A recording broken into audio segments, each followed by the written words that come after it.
Wow! What a gold medal performance! Never before has the world seen such a Herculean display of raw athleticism since Hercules! I don't think any country's gonna challenge this decision. This is a gold medal for the United States of America. And here I am with the nation's new champion. How does it feel? I'm a little winded, but I'm just proud to do right by my country. I hope my performance inspired people all over to dedicate themselves to what they love. I'm sure it did, but the real question is, what are you gonna do next? I'm going to Knott's Berry Farm. Medic. Why? Well, you must have runner's idiocy. I believe you mean Disneyland, the magical kingdom, the happiest place on earth. No, Knott's Berry Farm, the land of hay and jelly, the humblest place on earth. Friend, be reasonable. You're a role model, not a confused Japanese tourist. No, I'm gonna treat myself to a chicken dinner. I'm gonna put my arm around Stoopy Dog. Oh boy! You may want to reconsider. Read the back of your medal. As a gold medal Olympian, I hereby vow to celebrate at Disneyland and swear never to endorse Knott's Berry Farm. But boysenberries are back in season. Keep reading.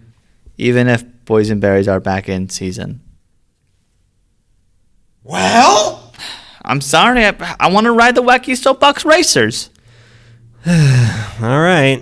Call Interpol.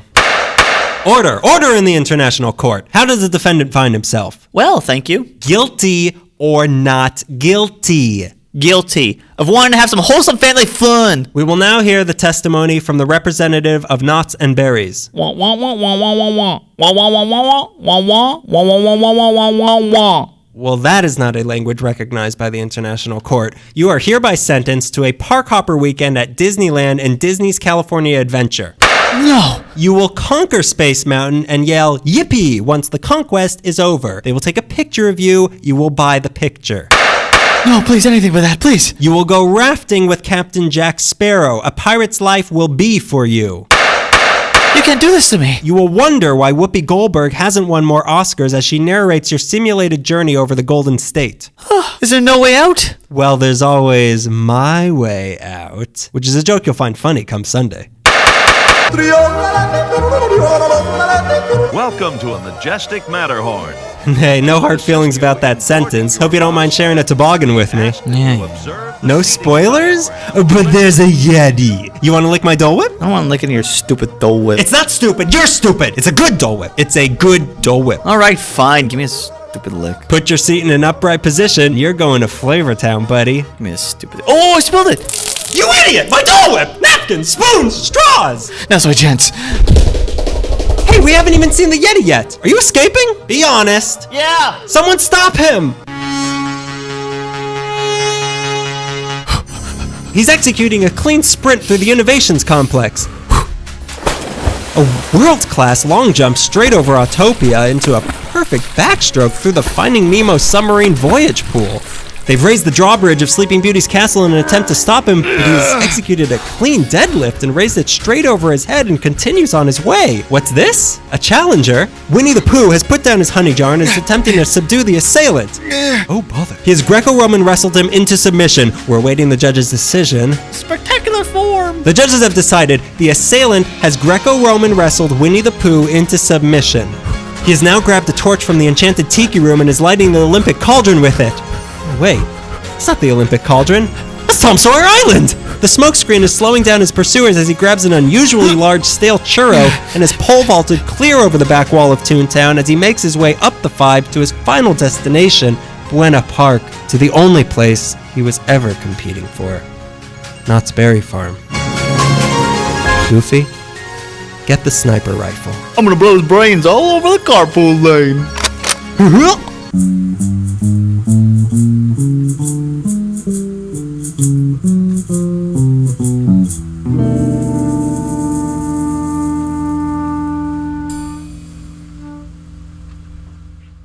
We're on. Hi. Hello, we're on. Is this thing on? I hope not. You hope not. I hope we'll not. We'll be here all month in this room. You've been fired. That's why I'm not leaving. It's a sit-in. After Trump wins, that'll be the national salute. You're fired. Everyone's fired. Everyone, please Nazi salute the flag. You're fired. I pledge allegiance, you're fired. I pledge allegiance, you're You fired. were fired. Welcome back. Green salutations. Episode 32 of LA Meekly. Felicidades. You got it. Vanidades, welcome. We're in the thick of the summer, heading into fall almost. It's August. There's been a fire brewing for about 4 days now, and I think it's ready. Whatever they're cooking up in Santa Clarita, I think it might be getting burnt. So welcome to the August episode. I'm talking to Greg right now. Oh, hi. Thank you for welcoming me. Yeah, I guess it doesn't matter who I am. Hi, Daniel. I'm sorry. I forgot to introduce you. I'll give you a Carson intro. Ready? Get off of me. I'm beating my wife. Hello, Daniel. We're here. Hey, Mr. Carson. Can I sit down? Not yet. Okay. Oh, I meant Carson Daly intro. Well, and again, I don't even remember. I blocked that out. Total request Daniel. Blocked all of that summer living out. All that summer loving, it's out. The Summer of Love, 2003. We all had frosted tips. There won't be any frosted tips in this weather anymore. Global warming, am I right? All right, that's enough of the politics. I think we've made our politics very clear on this program. We're going to be talking about something that's happening. If you're listening to this at the beginning of August, it's starting in a couple weeks, the Olympiad. Aren't you excited? I am really excited. I love the Olympics. I know you really love them. I've grown to like them, and I'm probably after doing this research and seeing what's going to happen in Rio, I'm going to love it. Yeah. I'm more interested to see how many people get bit by mosquitoes and leave the country. 4-foot mosquitoes. Flying rats everywhere. I don't know what Rio's like. I'm sorry. No, you got it. Nailed it. But with sandals. Since the Olympics are coming up in Rio, we're going to talk about the Olympics that have happened right here in Rio of the North, the Los Angeles Olympics. There were 2 that have happened so far. I didn't mean to give that away. Yeah, strangely enough, they were both Winter Olympics. Hot city. Hot Olympics in the city. 2 Olympics, 2 boys. Split one evenly. for me, one for you. You got the flashy 80s. I got the depressing 30s. Yeah. Let's do this. The dusty 30s and the neon colored. What is pastel colored. What is that? Those like jackets that would change colors that you couldn't get wet. No, that's not real. You made that up. I think you're thinking of chameleon jackets. Gremlin skin jackets. That's what I'm thinking. I don't know. Is that a real thing? There was some sort of jacket in the 80s that you couldn't get wet because maybe that was just a lie that my sister told my other sister because she didn't want her wearing her jackets. It worked. Yeah, it worked. My sister hasn't worn a jacket since the 80s. Covered in hair now. That girl learned how to grow hair. We all did in the 80s. I did, especially because I was born. This is the first thing I learned. I'm going to start. Please. Do. Okay. The 1932 Olympics was the 10th Olympics, Summer Olympics. Yeah. Happened between July 30th to August 14th, 1932. Almost every story of Los Angeles being promoted before World War II always seems to start the same way. No one's ever heard of this sleepy Pueblo town, but then this is the thing that made it. This story you're about to hear doesn't make Los Angeles, but it's sort of like a debutante ball because Hollywood had already sort of introduced Los Angeles and the concept of like movie making to the general public. We had our coming out party. Exactly. And now this is a thing that sort of legitimized us as a large American city. Quinceañera. Quinceañera, if you will. All the other states gathered around us, finely dressed. We invited the Hawaiian Islands to be the complete mariachi band because there's enough of them. So before the Olympics, Los Angeles lived under the shadow of older brother San Francisco as a major Californian-American city. They had the Golden Gate Bridge and a whole industry, and what we were doing was making movies and stealing water from 200 miles away. It was a hard sell. Olympic fever first broke out in Los Angeles around 1912. Is that like Zika? Yeah, it's like Zika. Everybody got it. Don't let the rats bite you. And a catalyst of the 1912 Los Angeles fever was the 20-year-old Fred Kelly of Beaumont, California. Beaumont, if you're wondering, is past Moreno Valley off the 10 freeway, which is about 2 hours away. I wasn't wondering. Okay. Kelly, or the King as they called him, won the gold medal for the 110-meter hurdle championships at the Stockholm Olympics of 1912. King Kelly took the 1912 Olympic hurdles title after the former and reigning Amateur Athletic Union, AAU, champion John Nicholson fell at the 8th hurdle. The delegates from Belgium could not stop laughing. He pulled a boner. Twice, Kelly had equaled the world record of 15.0 in 1913 before winning his first and only AAU title later in the season. By 1916, the high hurdle record was 14.6, and once again, Kelly equaled it, although none of the marks ever received official recognition. In 1919, he placed second to fellow Southern Californian athlete Bob Simpson at an AAU championship, and then... Good old American name. Yeah, not King Kelly. King Kelly retired after that. From what I read... We fought to get King Kellys out of this country so that Bob Simpson could come and be elected senator. After he lost to Bob Simpson, he retired, and from what I read about Fred Kelly, he went on to become a pioneer of commercial aviation. Anywho, 1932, after Southern Californians' own had achieved that, civic groups began to campaign for Los Angeles to be the next host of the games. Beautiful, deserty, nice and isolated Los Angeles, California. The push to make Los Angeles the next Olympic town was spearheaded by one gentleman in particular, William May Garland, who moved to Los Angeles from the East Coast in 1890 and spent his remaining years in the city boosting its population. He correctly predicted that the... If you know what we mean. Speaking of pulling a boner, he couldn't stop. Every day. This city's growing. Every day. Garland correctly predicted that this would be the third biggest city in the nation. He certainly worked for it. When he arrived in 1890, he worked as an auditor for but he worked as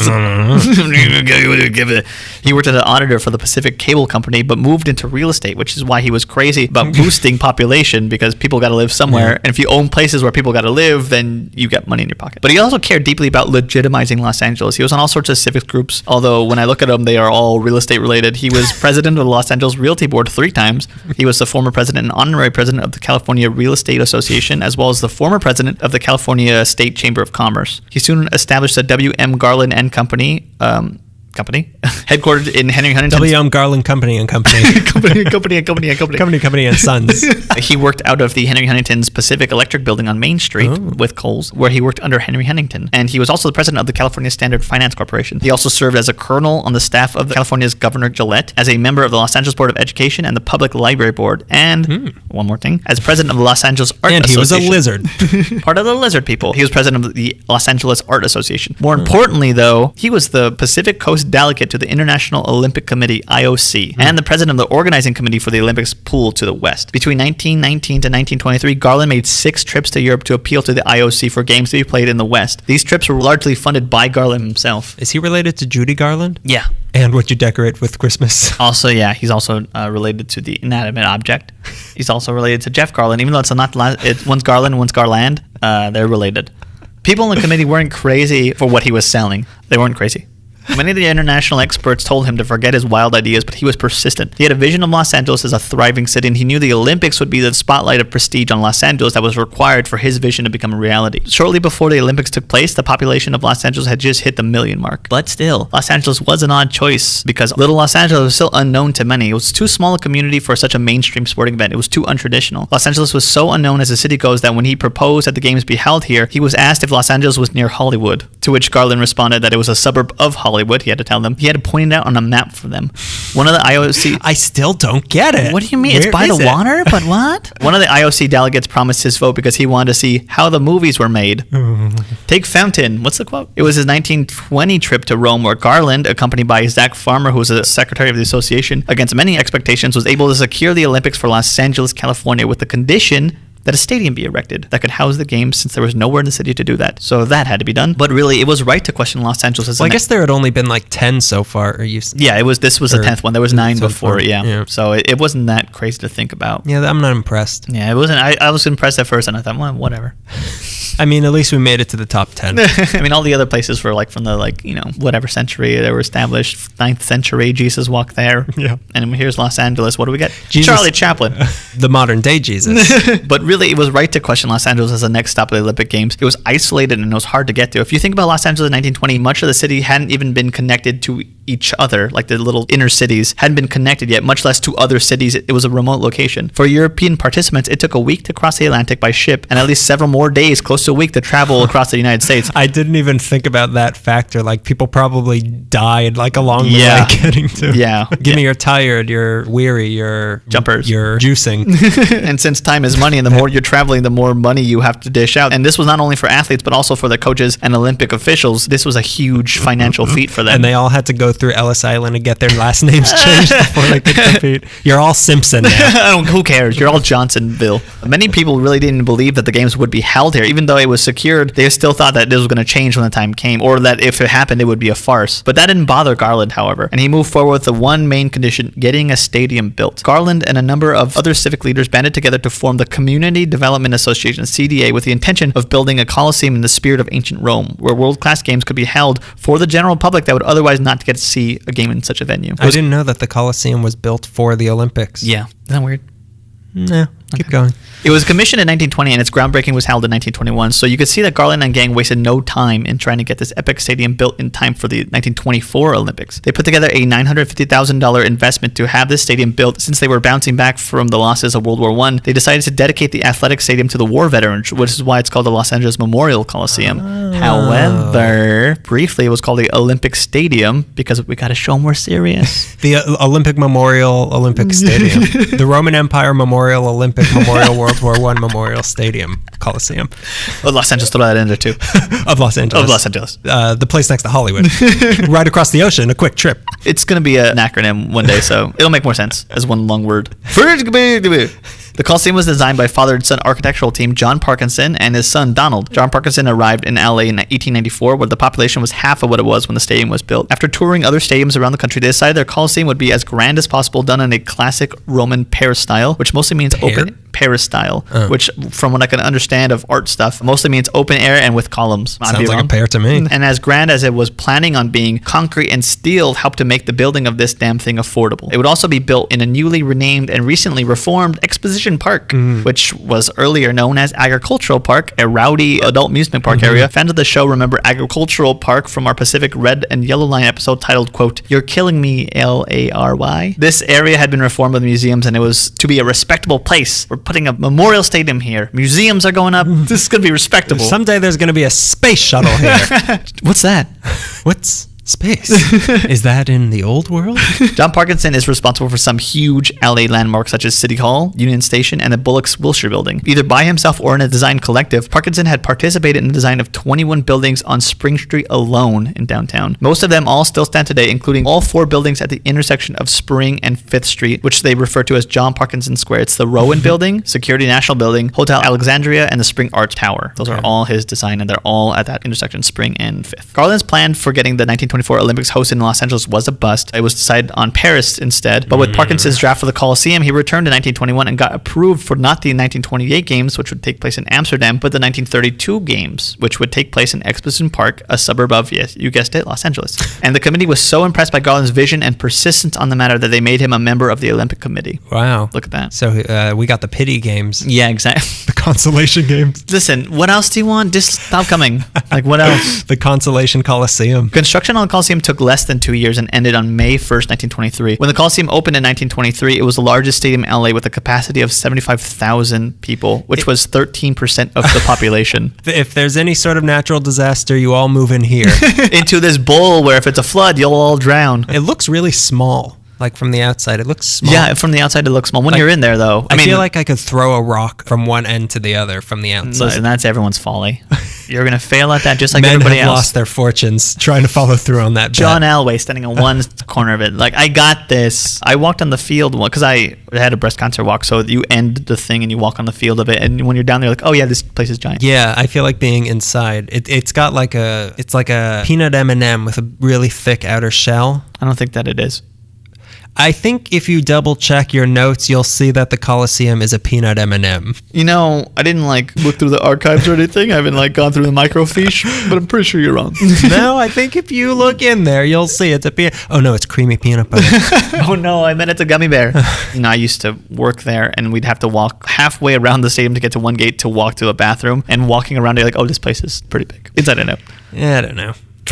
Sure. 5 months later, after the opening in October of 1923, the first football game was played in the stadium. The Olympics didn't play till another like 9 years later, so they had to do something with it. No one go in there. It's sealed. It's just for the Olympics. We still have the plastic on the seats. Please don't sit in anything. The first game saw USC defeating Pomona College 23-7 before a crowd of 1,200 people. It would be home field to the neighboring USC from then on, and would also host the first LA Rams football game. Fans of the show may remember that decades later, in 1958, when the Dodgers first came to Los Angeles, they played here at the Coliseum. They played really weird games before Dodger Stadium was built. So right away, they had to begin preparing. And early on, Garland saw the finished Coliseum and thought, we're going to need more seats. But that's later. That's my favorite quote from Jaws. In 1927, the organizing committee made up of 30 amateurs who had never been tasked with planning a worldwide event began planning and carrying out a worldwide event. They asked for an issuance of $1 million worth of California state bonds to help out with the expenses for preparation. It was approved and led to the California Olympiad Bond Act of 1927, which was quite controversial because the state constitution had to be amended to do this. Zach Farmer, who had ventured to Europe with Garland to plead for the Olympics in LA, now ventured by himself to Berlin to meet with German President Paul von von Hindenburg. The purpose of the meeting was money. A farmer wanted to entice von Hindenburg to donate money, not promised to the Reichstag, to send a team to Los Angeles. Von Hindenburg reluctantly agreed, but Farmer got his way, and it was... my God, that guy will be forced into anything. Yep. And then he pointed to a young man with a silly mustache in the corner. We'll get to that. It's Charlie Chaplin. You mean modern day Jesus?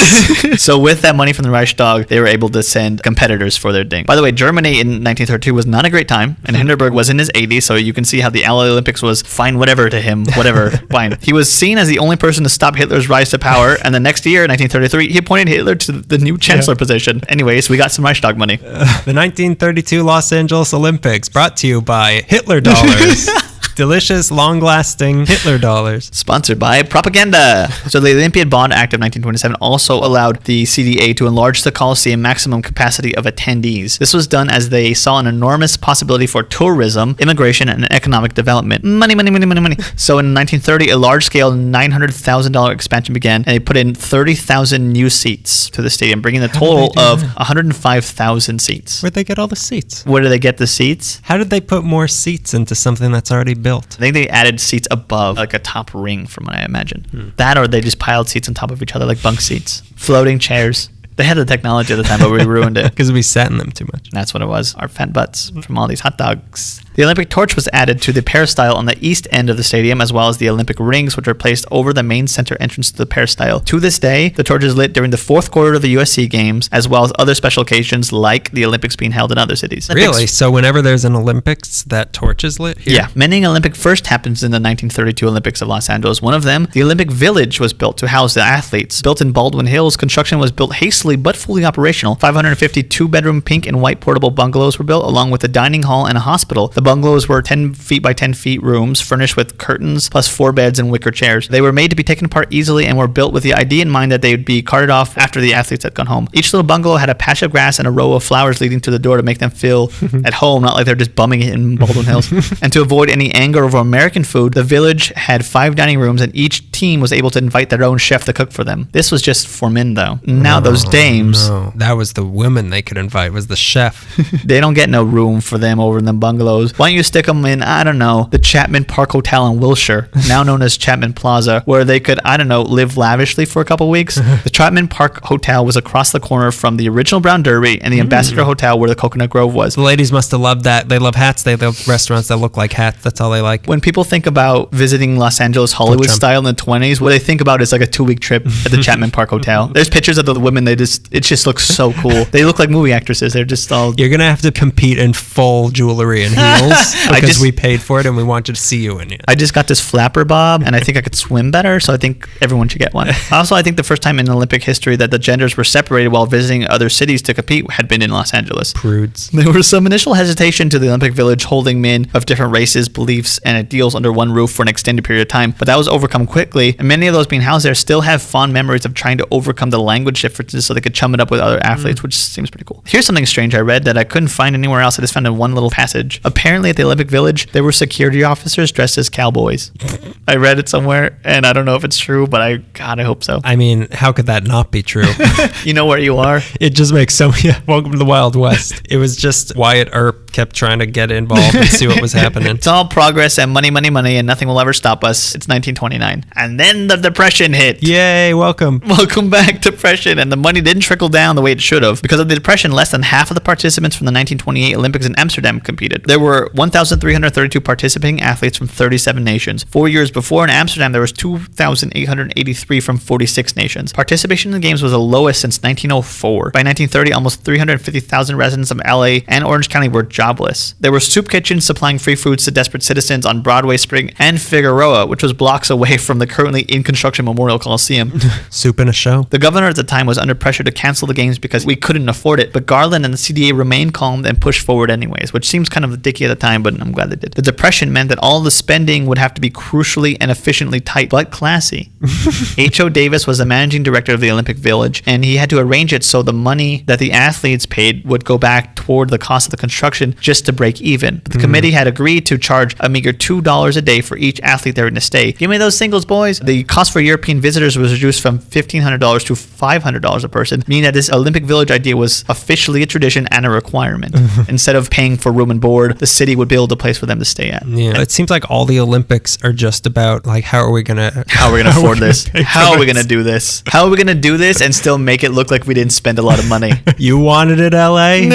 They originally couldn't get an estimate on how many athletes would be participating, so they couldn't really figure out how much room was needed to construct. So all they could do really was guess. So they built 500 bungalows for them, which was almost perfect. Also, just before the game, September 1931, international tensions were high as Japan had occupied Manchuria. No. They tried to enter athletes in the... out of Manchuria, Japan. You're all sleeper cells. They tried to enter athletes in the Olympics from the state they called Manchukuo, but didn't succeed. China retaliated by sending a lone athlete, sprinter Luo Chengchun, who ran the 200-meter run. He was the first athlete to represent China. Oh, wow. The other axis, Germany, was also having a good year in 30 and 31. They certainly were. The Nazis were now at the expense of no one. The Nazis were now the second largest political party in Germany. Hitler had become a best-selling author with Mein Kampf. Nice pocket money for Hitler. Brazil, to help fund their trip, sent a shipload of coffee with the team members in hopes of selling it along the U.S. ports on the way to LA, and they barely arrived in time to compete. What? Look, if any of you guys win a medal, when you're on the podium, just hold this bag of coffee. You have to sink a coffee.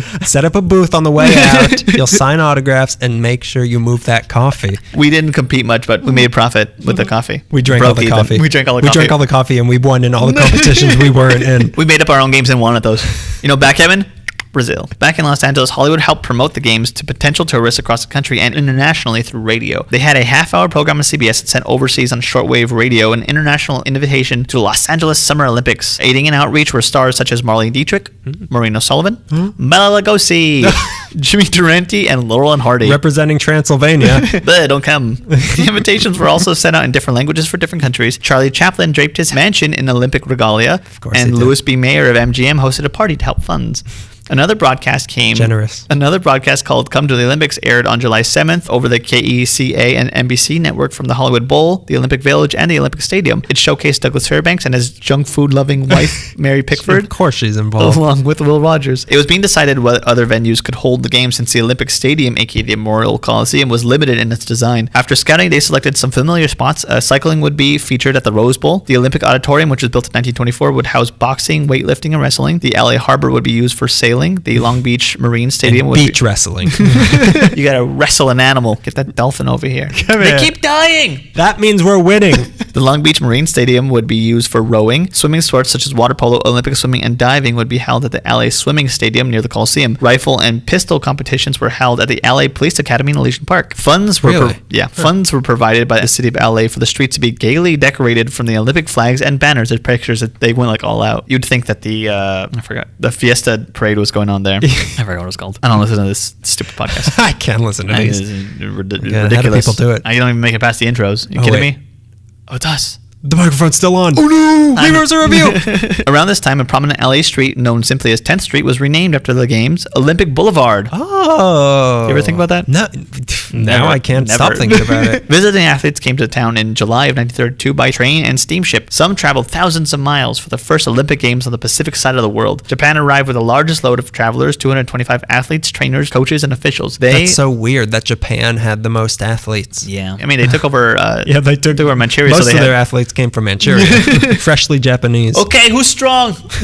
Which one of you are really good at shot put? None of these people are good at running. The ones that are good at running are already they're halfway into Thailand. Horrible things happen in Manchuria. I don't want to read any more articles than the one I read because it made me cry. They, along with the visitors from Australia, New Zealand, and the Philippines, entered the San Pedro Harbor. European teams landed in New York, then traveled west via the railroad, and the teams from South America entered through New Orleans. And they never came here, and they never made it. And Donald Trump's grandfather tried to keep them from coming. No. You're fired. He set fire to them because it didn't mean anything back then. Consider yourself pink-slipped. Back to the firsts. It was also these games where the modern Olympic format was adopted. Between 1900 to 1928, no summer game had been shorter than 79 days. 79 days? Can you imagine that? That's like the summer and fall games. Yeah, exactly. That's like a long time. That's like 3 months. Hang on, give me a minute. A long time. For the longest time. That's ridiculous. Yeah. How much is a month? 30 days? Yeah, it's way more than 2 months. Yeah, it's way more than that. Yeah, 79 is way more than 30. But here in Los Angeles, the games lasted 16 days, and since then it has remained between 15 to 18 days. Getting to the stadiums took 79 days. Traffic. Traffic. Hold on, wait a minute. It's traffic. What was are they taking the 405? Wait a minute. Traffic. Why didn't they just Uber? They should have Ubered. Why didn't everyone just take a hot air balloon Uber? Another first for the 32 Olympics was the Olympic... Hendon Uber. Go on. Another first for the 32 Olympics was the Olympic victory stand, which had the gold medal standing on top, the silver medal That had underneath never been that. done before? Nope. And the bronze medal, not far off the ground, but off the ground. The bronze medal standing on a leaf that is on the ground. Standing on a loser's shoes to just get off the ground. Standing on the winner's coattails is the bronze medal winner. What did they do before? They would just stand there? Yeah. How do you exert dominance? Which is what the Olympics is about. To shove it to Azerbaijan.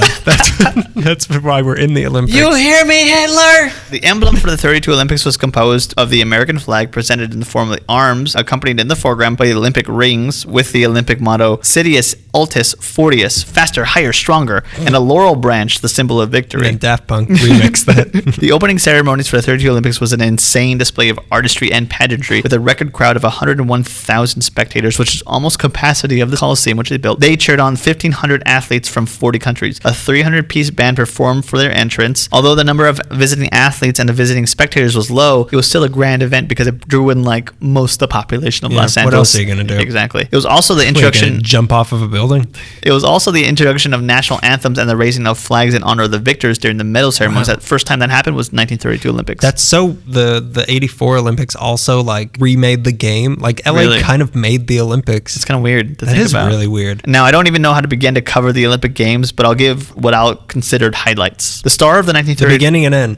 The pageantry and the end of the pageantry. A gun goes off. A man screams out in pain. The first gang violence. The star of the 1932 Summer Olympics was 18-year-old Mildred Babe Diedrichsen of Wait a minute. Texas. Say his name. His name isn't Mildred Babe Diedrichsen, Well, is it? her name is Mildred Babe Diedrichsen of Texas. Excuse me. I'm with sorry. honor. I forgot women were here. Oh, golly. Who won 2 gold medals in the javelin and 80-meter hurdle events and a silver medal in high jump. She was deprived of a 3rd gold medal, sadly, and it seems like many people remember that most about the 32 Olympics.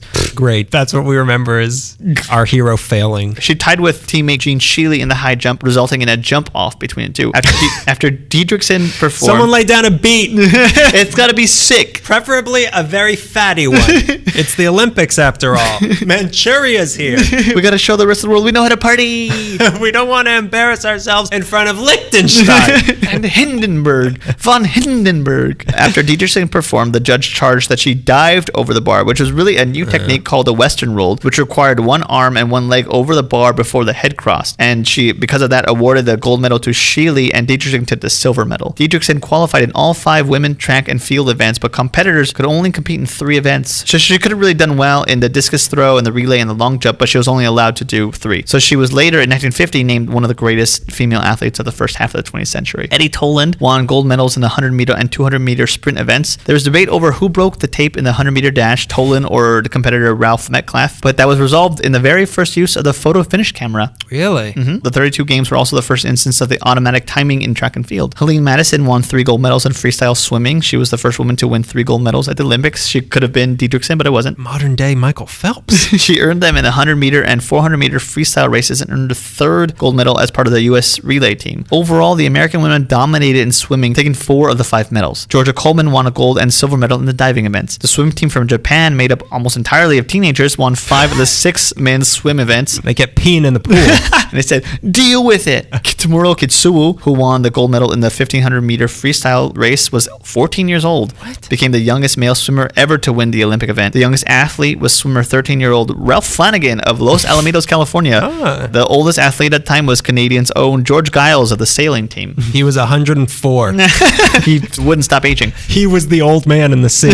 Stella Walsh, who participated under her Polish name, is going to be hard to say, Stanislawa Wałaszewicz, sorry, earned a gold medal in the 100-meter race, equaling the world record with a time of 11.9 seconds. In the 36 games, she earned a silver medal. She was seen as one of the greatest athletes of her time, and she had an unusually long stride. Many said that she ran like a male runner.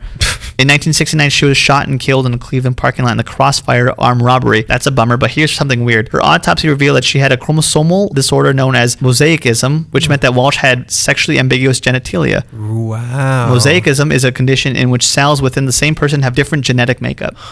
There's a documentary on her. I haven't watched it yet, but I'm Really? kind of interested. Yeah. Interesting. Very interesting. Some controversies. First semi-transgender Olympian. Yeah, maybe. possibly. Or both gender. I Both don't know. genders, yeah. Like Jamie Lee Curtis. Not confirmed. Not confirmed. Oh, I've confirmed it. Some controversies. Finn Nurmi and Frenchman Jules Ladumeg registered as professionals. They could not participate because they were professionals. Oh, yeah. Yeah, you can't do didn't that. used to be, you had to be an amateur. Yeah, you had to be an amateur, which is why everyone went through the AAU, I think. I read wouldn't that- know because I'm not an amateur in anything.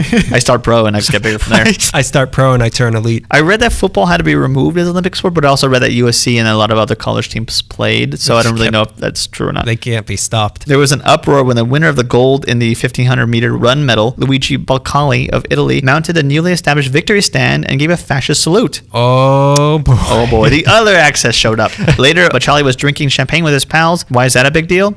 Prohibition had about another year to go before it was repealed. Shame, Luigi. I'd say good for you, but I was blinded by your fascist salute.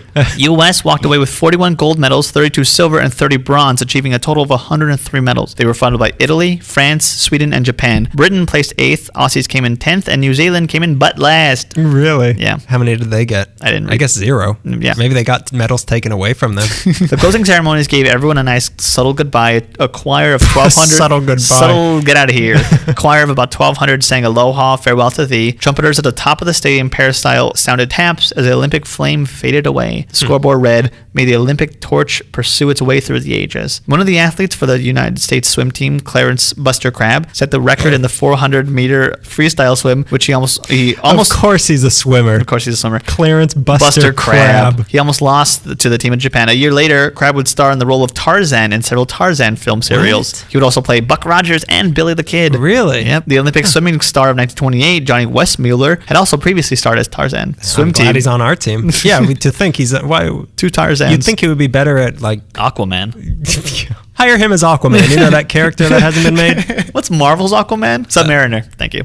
The Olympic game was long revered the Olympic game was long revered as one of the best, mostly because it existed in defiance of the Great Depression. It accomplished an extraordinary feat. New Olympic traditions were started, 16 world records were shattered, and 2 others matched. A total of 32 Olympic marks were broken. It's also the last time the Olympics were affected before the rise of the Nazi Party. The 1936 Summer Olympics would take place in Berlin, and Germany did everything they could do to outdo the 32 LA Olympics, but all most people remember is Jesse Owens sticking it to Adolf Hitler. Over 400,000 visitors passed through the area, and local businesses earned $50 million in a 2-week period where LA hosted the games. The 32 Summer Olympics in Los Angeles was the first time that the Olympics was able to turn a profit for a host city. Yeah. It's all about the...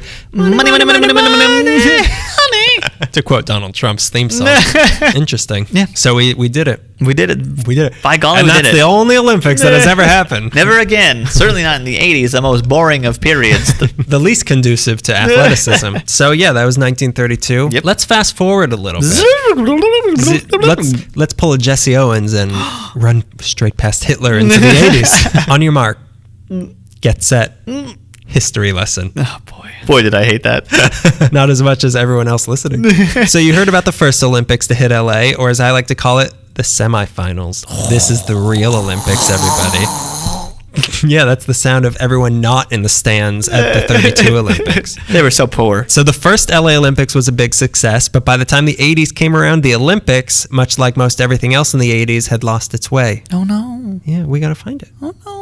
Homeward Did the 70s ruin everything? Wave a little toaster. The 1968 games in Mexico City started not even 2 weeks after the Tlatelolco massacre, covered by our old friend Ruben Salazar. Yeah. Listen to March Madness to find out about that, where the government killed a bunch of college students. So that was the climate of the 68 Olympics. 1972 Olympics in Munich had 11 Israeli athletes kidnapped and killed by Black September. That's right. The 1970 Oh, yeah. that. The 1976 games in Montreal left the city in $1.16 billion in debt. That in the long run, it ended up costing each citizen of the city $700 in taxes, and it wasn't paid off until 2006. Oh, my. Wait, what country is this? Montreal, Oh, the like great Canada. country of Montreal. Then the 1980 games in Moscow was boycotted by the United States and 60 other countries because of Soviet intervention in Afghanistan in Oh, yeah. 1979. Jeez. So by the time the 80s was in full swing and the swing revival was still a decade away, it was a huge risk for any city to put on the Yeah. Olympics, and the Olympic brand was said to be broken, but that never stopped little Los Angeles, the city of big risks and minimal rewards. Just ask everyone on Hollywood Boulevard. The city had bid for the 1980 1980 games as well, but lost out on that one to Moscow. But come 1978, when it was time to select the 1984 city, there were only 2 bidders. Los Angeles and Tehran. But before Tehran could make a formal bid, their country went through a sweeping revolution and politely withdrew the submission. My. So it's weird that both by default. I know. Say with Berlin, we're kind of we're a little busy right now.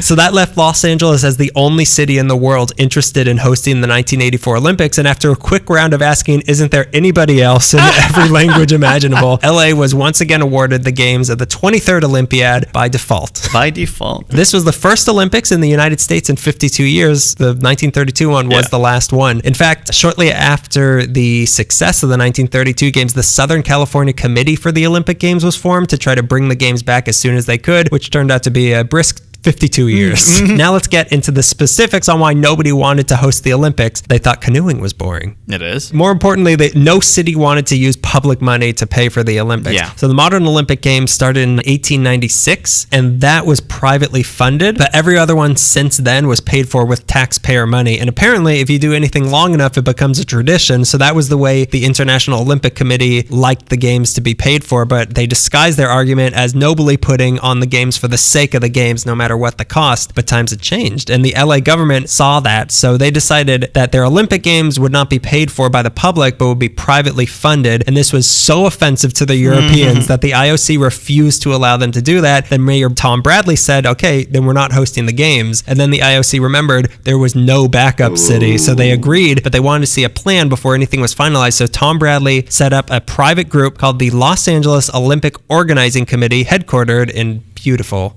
Culver City. Oh, beautiful. Oh, this time of year. Oh my God, the way that they have a train. The trees are doing what they're supposed to do. Die.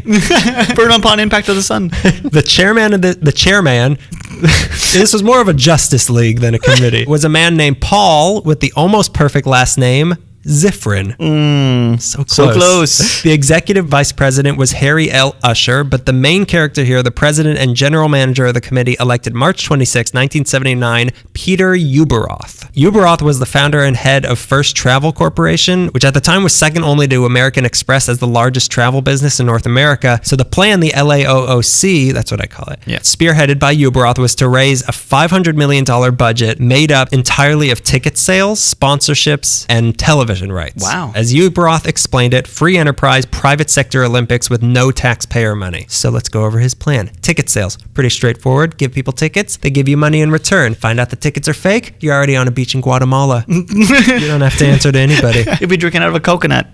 Tickets for event went on sale 2 years in advance, and for the opening ceremony at that point, you could get in for between $50 to $200, but the day of, tickets were selling for $1,500. Okay, that's much. In the end, I'll pay it. I'll pay for everybody in this city to go. In the end, they ended up taking in just under $140 million in ticket sales. Phase 2, sponsorships. Set your phasers to buy. With the Ueberroth plan, commercialism became a part of the Olympics for the first time. He sold off the rights to companies to put the Olympic logo on their products and to market themselves as the official blank of the Olympics, the official tie of the Olympics. You were probably wearing the official diaper of the Olympics. I was, but I remember growing up with a lot of weird Olympic stuff, being like, what is this? Why am I brushing my teeth with the official toothpaste of the Olympics? It makes your teeth stronger, that's why. It tastes like the Congo.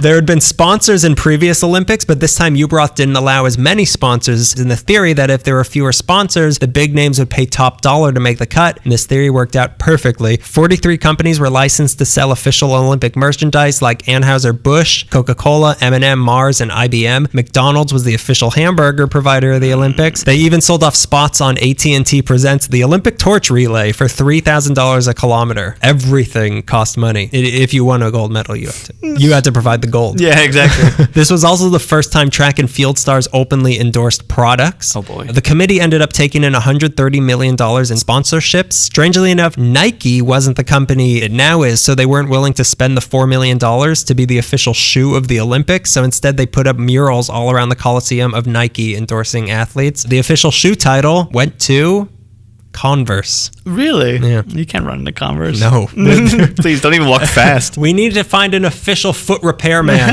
The official sock title went to Old One with a Hole in It. I'll be here all month, in case you forget. Because I'm sure you'll be asking, because why not? Now, the third prong was the TV rights. As the Otara Millionaires Club once said, hey, buy the rights. And ABC did just that for the whopping, not Whopper, nice try Burger King, sum of $225 million to broadcast 180 hours of coverage, making it the biggest Olympic broadcast ever. It was also the first time that the games were designed to appeal to non-sports fans and shown in prime time, so the constant presence of TV cameras was something LA loved, and they took that into consideration during the planning for the games. They hired the design and architectural firms of Sussman, Praja, and the Jerd Partnership, beautiful names, to decorate they just flow off the tongue. They hired them to decorate the town in what was termed festive federalism. Oh boy. Which basically meant covering the city in bright colors like magenta and green and hot pink and orange and flashy, shiny things that would pop and look good on TV. So that's why everything was so ugly in the 80s, because it had to look good on TV. That's why we needed a president to be so good looking, because there's TV cameras everywhere. That's why we got an actor to do it.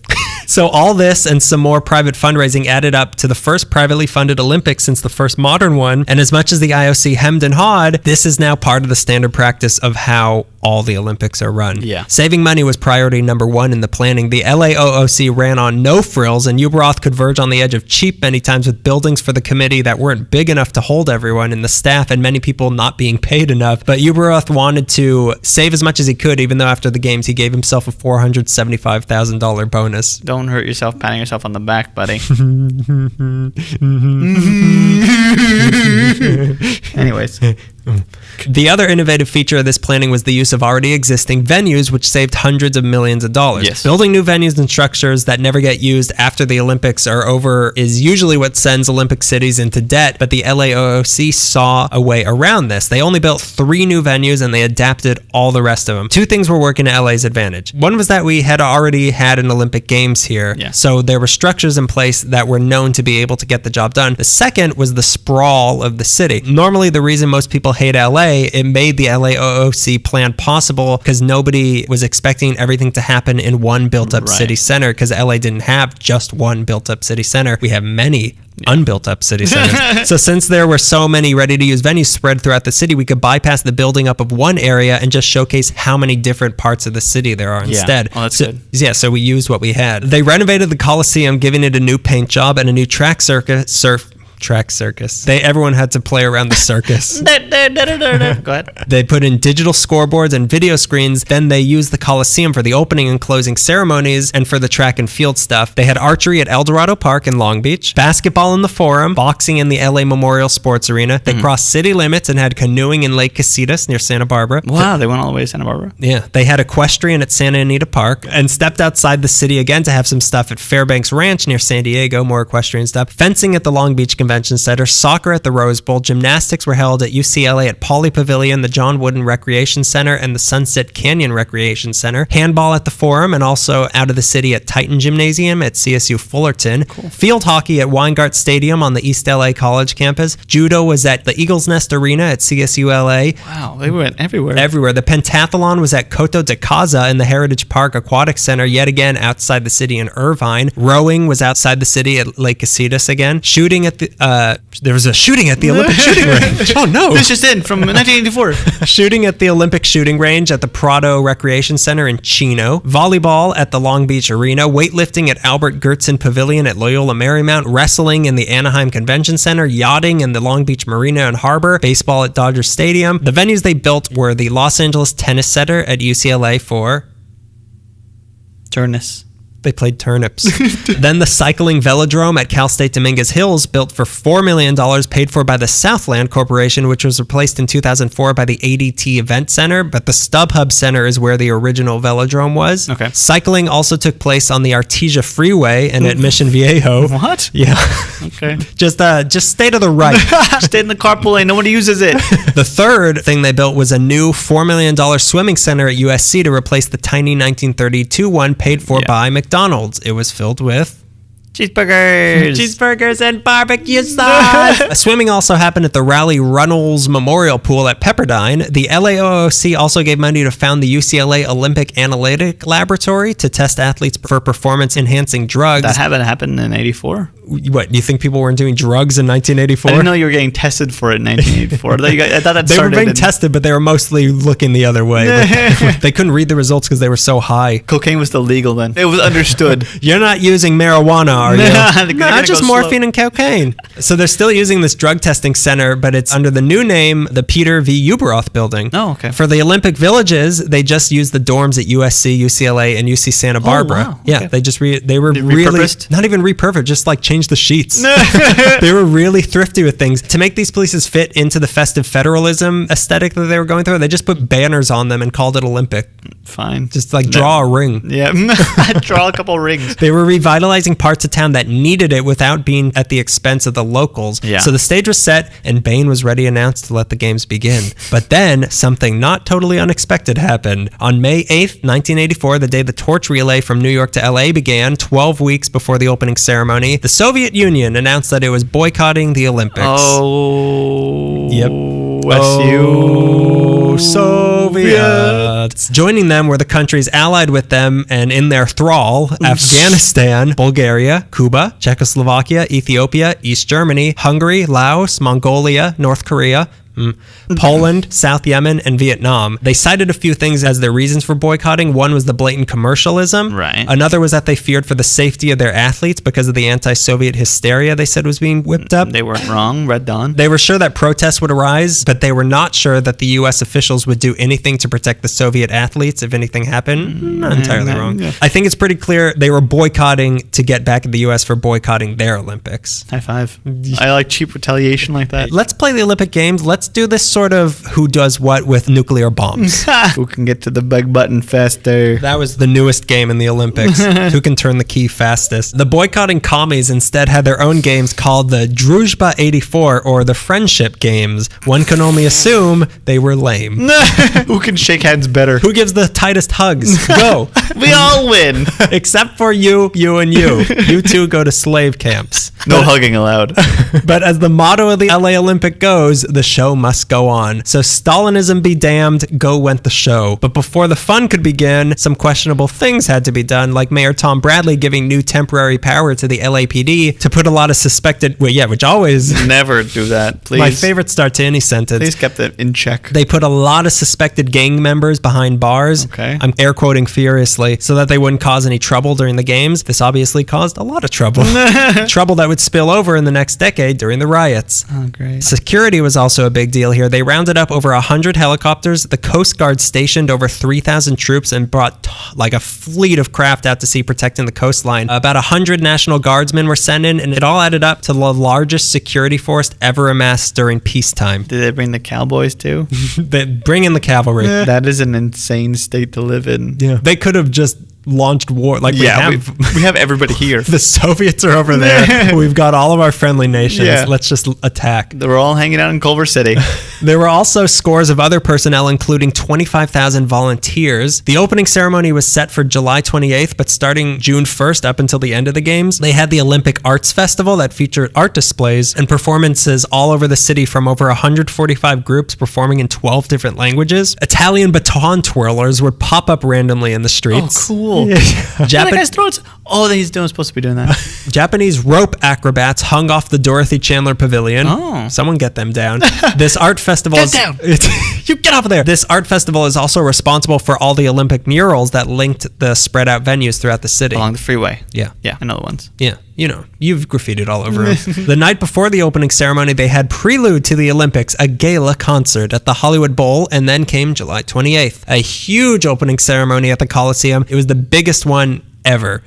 Period. Good night, everybody. Good night. You can watch the whole thing on YouTube, and it's considered the first of the spectacle opening ceremonies really? that they all are now. Yeah, it's ridiculous. Yeah, thousands of actors were involved. 84 guys in tuxedos played Rhapsody in Blue on 84 baby grand pianos. They brought out the mascot for the LA Olympics, an eagle in an Uncle Sam hat named Sam. You know, I've seen that before, and I've always rolled my eyes, and I had no idea it was linked to that. Yeah, he was designed by Disney animator Bob Moore, and even had a cartoon where he was a detective and used the magic of the 5 Olympic rings to solve crime. Turn this podcast off. We're done. Turn this podcast off. We're watching all of them. That sounds like Apollo Creed entering to fight Rocky. That's all I could picture. Better received walking into the Coliseum than Sam the Eagle were the athletes from Romania who got a standing ovation for being the only Soviet satellite country to ignore the boycott. Oh, cool. They were all enslaved. One person who didn't need a standing ovation because he could give it to himself was the man in a jetpack who landed in the stadium. What? Yeah. We had jetpacks in 84? Well, we had one. He won't give it to us. All right, so give us the jetpack. The ceremony's over. You forget I'm in the jetpack. Oh, and he was never seen again. He quickly crash landed into the Natural History Museum. This ceremony also introduced the world to the new theme song of the Olympics, Sugar Sugar by the Archies. Since 1968, ABC had always used a song written in 1958 called The Bugler's Dream by Leo Arnaud. That's the one that goes, I like that, where it goes dun dun dun dun dun. Oh, yeah. Dun, dun, dun, dun, dun, dun. I'm a bugler, this is my dream. But for this, the LAOOC commissioned a new song to be made, and the man they hired to do it was the Cantina song composer himself, John Williams. Really? Yeah, he played Olympic fanfare and theme, and eventually these two merged together to be the music of the Olympics that we now know today. So his, like, they like dun dun dun dun dun dun, and then it goes to dun dun dun dun dun dun dun dun dun. That's John Williams. Yeah. Wow. Yeah. He was gonna submit the theme from 1941. Yeah. There was no theme there. The theme was just John Belushi screaming. Scream crying. Which is the only cries he could do. Then came time for the big moment. Sam the Eagle was about to tell the world who was really responsible for Watergate. No one wants to hear it, you Sam. and me. He wasn't a crook. We were the crooks. We've all been Twilight Zoned. What did stupid Sam the Eagle do? Sam, I don't know. He probably got burned by the jetpack. Did he regurgitate food in everyone's mouth? He fed his babies, which were horrific. After that horrific moment came the lighting of the Olympic cauldron. Oh, cool. 2,500 pigeons were released, and running into the stadium with the torch came Jesse Owens' granddaughter, who then passed the flame to Rayford Johnson, former athlete and the man who was by RFK's side when he was shot. Really? It's all coming together. Yeah. Here at Warm California Gun to hear about that. Johnson was having some leg troubles at the time, so in case he couldn't light it, on hand as the backup, Bruce Jenner. Really? Yeah. But Rayford delivered, and he lit up the same cauldron that they used in the 1932 games. Wow. And with that, President Ronald Reagan, the athlete, he declared the games open. It was a spectacular ceremony that the Soviets accused of being propaganda, and the games began. And with those, which is always required by the Soviets, the games began. Even with the boycott, there were still more countries and athletes involved in these games than any before it, with 6,829 athletes from 140 countries competing in 221 events in 26 sports. Damn. This included 17 new sports to the Olympics, 13 of these being for women, such as synchronized swimming, rifle competitions, rhythmic gymnastics, and some cycling, but the most notable was the marathon. Women previously weren't allowed to compete in the marathon because in the 20s, a doctor said that women who ran too far would become old too soon. Oh my God. When you hear about sexism in the past, you think it's a little more veiled than that. You think it also has more like medical research behind it. Dude, she ran from 32 to 61. I'm not kissing that. She ran herself frumpy. So they would become too old too soon, and nobody wants that. Am I right, sausage bros? So this woman's marathon went from Santa Monica College down the Marina Freeway for a little bit and finished in the Coliseum. This was the marathon where Gabriella Anderson Scheiss could barely finish the race because she missed, you know, when like the, have you seen that? The video where she like gets all wobbly and falls down. Because she missed the last water station, and the August LA heat apparently wasn't her favorite climate to run forever. So yeah, that's why that happened. But I didn't know that was in LA. Yeah, neither did I. That's weird. Where else would it? Of course it happened in LA. Yeah. She did it for show because that was her audition reel. She was auditioning for some sort of weak athlete in the Weak Athlete Chronicles. This was China's first Summer Olympics since 1952 and their first full Olympic team ever. Athletes from other countries had to be told told to stop training on the freeways when they weren't busy. Worst relay practice ever. All right, so you get in the Volkswagen Bug. And the Olympics always sound like fun to me. That sort of stuff happens. Yeah. These were the games of Greg Louganis and Mary Lou Retton becoming the first non-Eastern European gymnast to win the all-around title, scoring perfect 10s on the floor exercises and vault to win gold. Carl Lewis of America tied the record Jesse Owens set in 1936 with gold medals in the 100, 200-meter dash, the long jump, and the 400-meter relay. It was a good year for the Americans. A Chinese athlete named Li Ning got the most individual medals with 6, but the USA had the most medals with 174. Wow. 37 of those went to athletes from UCLA. To compare, we had 174. Second place was West Germany. They had 59 medals. This was great for the USA, not so great for McDonald's, who promised to give away free Big Macs for every gold America takes in, fries for every silver, and a Coke for every bronze. They did this in the 1976 Olympics, but they didn't take into consideration that in 1984, the USSR wasn't competing, so America took all of the medals and McDonald's ended up losing millions of dollars. That's why they got rid of all of those cartoon characters. We can't afford to pay them anymore. Grimace, I'm sorry. You gotta hit the road. You gotta go back to Monsterville. There was a lot of fuss made over the potential traffic apocalypse leading up to the games, and the first Friday of the games was referred to as Black Friday because there were events going on at 19 venues across the city. Ooh. But things were planned so well, everything was fine. A lot of people had left town for the Olympics. Like, I'm not getting involved. Yeah. Others stayed home. People had their work hours staggered to avoid rush hour, and the unions agreed to not make deliveries until later in the day. So everything worked out. Nice. It's considered one of the most successful, if not the most successful, Olympics of all time, and it was capped off with an alien spaceship landing in the Coliseum during the closing ceremony on August 12th. Really cool. I bet. I bet it was. Was it an ET reference or was Jefferson Starship just trying to get another gig? They were actually the delegates from the USSR decided we want to be involved, actually. The people in charge feared that without the Soviets, less people would be interested and thus less money would be made. They were wrong on both accounts. More people watched these games on TV than anything that had ever been on TV before. Wow. Over 6 million people came out to watch the games in LA, which was also a new record. The soccer final at the Rose Bowl between France and Brazil had a crowd of 101,799, which set the record for the biggest crowd at a soccer game in North America. Wow. As for the money, this was considered the most financially successful games ever and was one of only 3 to turn a profit, the others being 1948 in London and 1932, once again in Los Angeles. They had spent $546 million, but in the end, they had a surplus of $232.5 million. And the deal that the LAOOC had made was that 60% of that would go to the U.S. Olympic Committee, but 40% of that would stay in Southern California. So the organization founded to manage these funds was called the LA84 Foundation, who, makes sense now, who took the $93 million they got from the Olympics and grew it into $200 million. And with that, they funded youth sports for over 3 million kids in Southern California just from these Olympics. Very nice people, by the way. I wouldn't know. I don't play sports. We met them at the Archives Bazaar. Oh, I love them. I play a lot of sports. Yeah, they let us hold the Olympic torch. Yeah, remember that? Yeah, they charged us $3,000 for that. It was worth it. Best check I've ever written.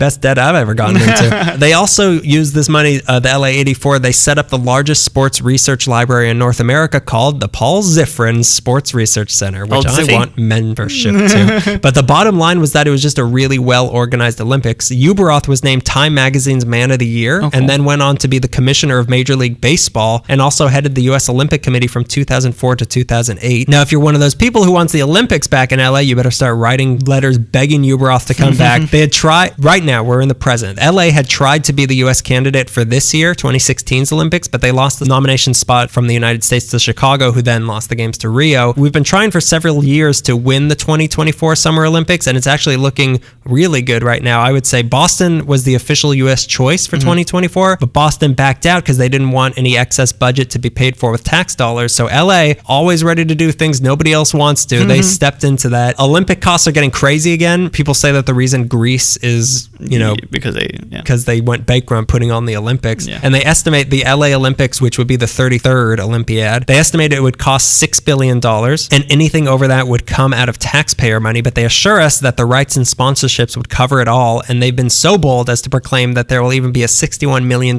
surplus when it's over. And I may not know much about billion-dollar investments, but I believe them. This is what they have in mind so far. They'd follow in the pattern of the 84 games and try to use as much as what we already have as we can. The games would be centered around 4 clusters in the city. Okay. Nougat. Nuts. There's the coastal cluster of Westwood and Santa Monica. Right. The valley cluster of the Sepulveda Basin, which they wanted to use in the 84 games, but the community said no way. This time they intend to use it for archery and shooting and equestrian and stuff like that. Right. The South Bay cluster, which would be focused around the StubHub Center. The downtown cluster, which would stretch from Exposition Park to LA Live with gymnastics and Staples Center, fencing in the Microsoft Theater. And then there'd be bits and bobs, as you would say, around town, places like Griffith Park, the Forum, the Rose Bowl along the LA River, Lake Casitas again, and the Santa Monica Mountains. They'd have to build some temporary things like an elevated track over the football field at the Coliseum to make room. And also they plan to turn Figueroa completely car-free during the games. Like you could just, so you can walk from the Coliseum to Staples Center. And now with a new soccer stadium, it's about time we built one. It's mostly bushes. They're putting the new soccer stadium where the LA Sports Arena was, which they intend to put a pool in for this, as an NFL quality football stadium coming, which we're looking better and better every day. Also on our side is that NBC, who now broadcast the Olympics, live in Los Angeles, so they don't have to go anywhere. They even scrapped a plan to build up a whole athletes village along the LA River at Piggyback Yard, and they're instead going to use the dorms at UCLA again, which will save literally $1 billion in costs. We even have the quasi-religious slogan of "Follow the Sun" and a logo of an angel for this. All of this is being written off as a religious performance. But getting the Olympics won't be as easy this time as it was in 1984. For one thing, we aren't the only contenders anymore. The finalists right now are LA, Budapest, Rome, and Paris, which are like the strongest contenders of any places in the world. Well, you could roam if you want to. You can ride it on the Paris Metro. No, Budapest. Another thing is that more security is needed these days than there used to be, and that could cost a lot more. There's also more athletes involved than there were in 1984, and things might not be as manageable. On the plus side, there's much better public transportation now, and by 2024, there's going to be tons more that are fully operational. If LA hosts again, we'll be the second 3-time hoster ever next to London, and the word is that Paris and LA are considered the front runners right now. Spies from Paris have been scouting LA for Olympic tips. Really? These spies have been captured. They're presently being tortured for answers. They're being tortured in Disneyland. The lucky or cripplingly unlucky city will be chosen in September 2017. Looking forward to it. Fingers crossed. In the sign of the cross. I hope that we get it now. After doing all this research. Yeah, I really hope by 2024, I hope to be able to afford a ticket to watch the Olympics. I mean, surely we would be invited to cover the whole thing. Yeah, we would be national commentators. It depends how fast our parade ends. Because, I mean, we're going to have parades every week. I might interfere with LA Meekly week. I don't know. I don't know if I'll be there. I might be on the yacht. Just cruising international waters. I mean, if I can compete on the yacht, sure. Because it floats in the Sepulveda Basin. I can't go very far. I just take the Owens Valley aqueduct trick all the way down. That's my personal slip and slide now. We own this city. I thought it was an interesting episode. It was, yeah. It legitimized us as a city that can do something grand like that. Yeah. I also like that both of our stories focused on the pageantry and finances of it all rather than the sport. Game, yeah. It was hard getting us there, especially when a lot of other countries like, nah, LA, really? Really? But then, really? Yeah, really?